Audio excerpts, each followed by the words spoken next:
As the world concerns itself with Trump's ban on refugees and debates the legalities of decrees, we turn our attention to the Mediterranean and Libya, as we discussed several months ago. Russia has been quietly courting Libya's general Khalifa Haftar. As angels are busy with players on the world chessboard, reorienting them into positions for Ezekiel 38 and Daniel 11 to play out, we are reminded that one of these players is Libya, as we read in Ezekiel 38 in verses 3 to 5.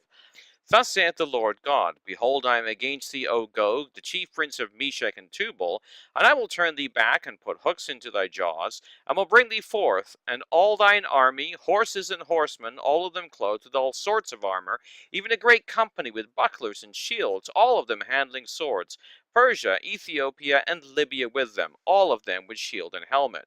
And again, we read in Daniel chapter 11, verses 42 to 43, He shall stretch forth his hand also upon the countries, and the land of Egypt shall not escape, but he shall have power over the treasures of gold and silver, and over all the precious things of Egypt, and the Libyans and the Ethiopians shall be at his steps.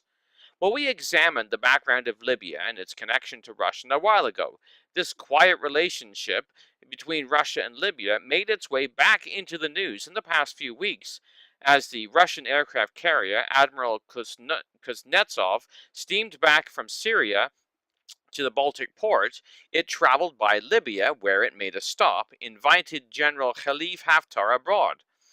This move has sparked commentary from many political sources who see Russia's involvement in Libya as an extension of its Syria policy, expanding its influence. France 24 held an interview with Arnaud Dubien, the director of the France-Russian Observatory, who stated the Russians are pursuing a concrete policy by openly betting on Haftar, who leads the dominant force in Libya. It would be effective for the Russians to play the Libyan game after the Syrian one, which is coming to a close, in order to mark their influence in the Mediterranean by saying that, as in Syria, so in Libya too, we are unavoidable. Vladimir Putin sought to reinvest in the African continent, and more generally in the former Soviet allies. However, this time the framework of the new engagement was less ideological and more concerned with economics.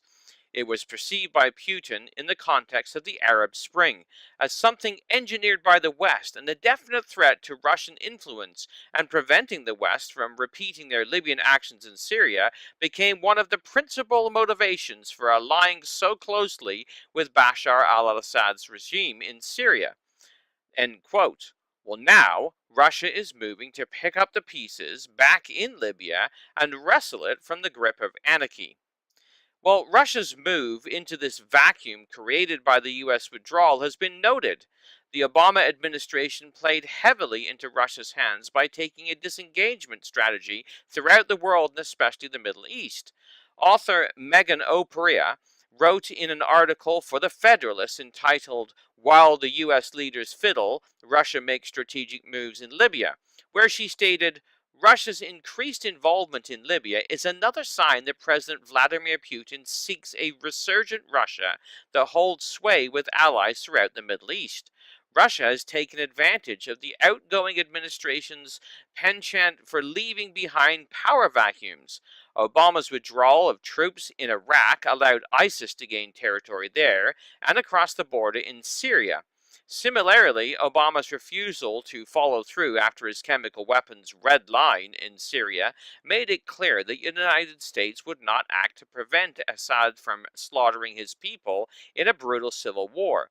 Russia stepped easily in and became the primary outside influence in that war. Obama's action, or inaction, in Syria has also allowed Russia to test its military equipment and practice tactics and maneuvering there, a rehearsal that it can now take on the road, both in the Eastern European and elsewhere in the Middle East and North Africa. This brings to mind German and Italian aid to the fascists in the Spanish Civil War in the 1930s.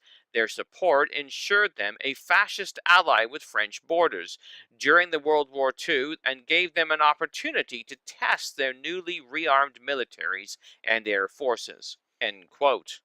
Well, Germany's lightning war strategy was tested in fascist Spain, and tactics were quickly deployed in Nazi Germany's Blitzkrieg, or lightning war, as its troops raced across Europe, enslaving its masses with barely any successful resistance until it became bogged down after it turned upon its ally Russia.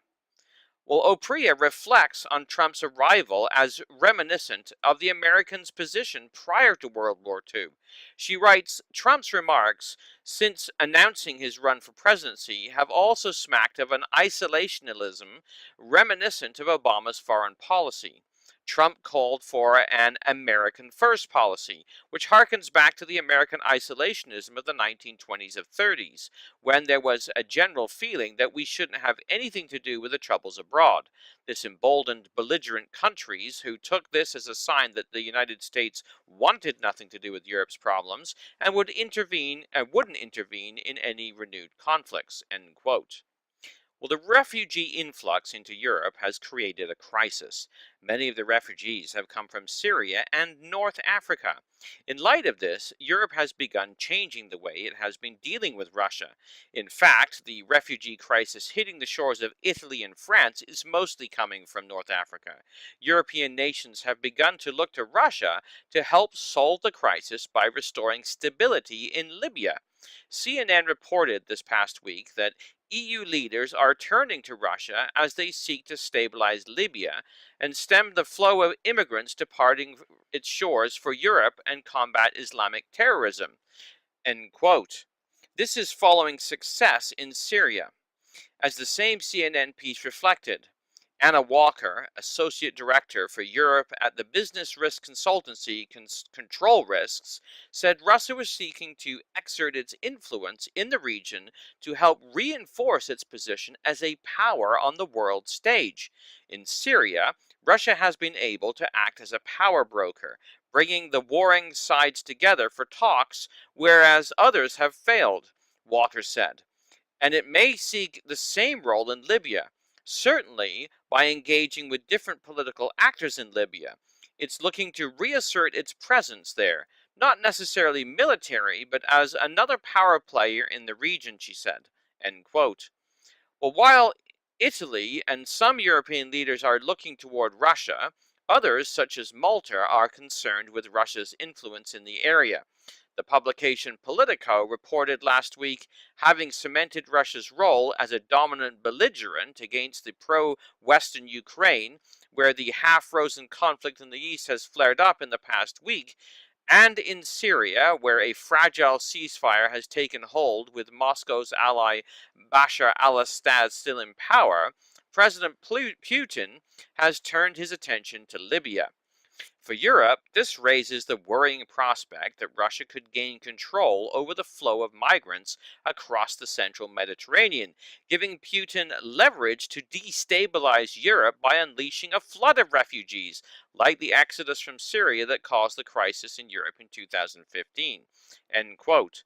So some European nations believe that Putin is making strategic use of the refugee crisis to bring Europe on side with his political aims and objectives. By allowing refugees out of areas it controls or creating a situation where refugees might want to flee, pressure can be applied on Europe. The article goes on to state many EU leaders mistrust Putin's motives, fearing Russia will impede international efforts to strengthen the fragile government in Tripoli by encouraging continued fighting, or even installing a pro-Russian government. Libya is the main launching point for migrant crossing the Mediterranean to Europe. Effort to halt such crossings and the potential for Russia to complicate them will top the agenda at the Malta summit. End quote. So having Syria tied up with the air base and a naval port, Libya would be a strategic and convenient place to expand their influence. The same Politico article stated, Russia appears to be working to end the UN embargo on sales to Libya and has made clear it wants to provide greater assistance to Haftar and his forces in the east. During his visit to the Kuznetsov aircraft carrier, Haftar was given medical supplies for Libyan fighters. End quote. While Leonardo Tricarico, a retired Italian general who presides over the Intelligence, Culture, and Strategic Analysis Foundation, a Rome-based think tank, told Politico, Russia is in the process of achieving day-to-day a role in determining the balance in the Middle East and now in the Mediterranean. It is a role that must be acknowledged, end quote.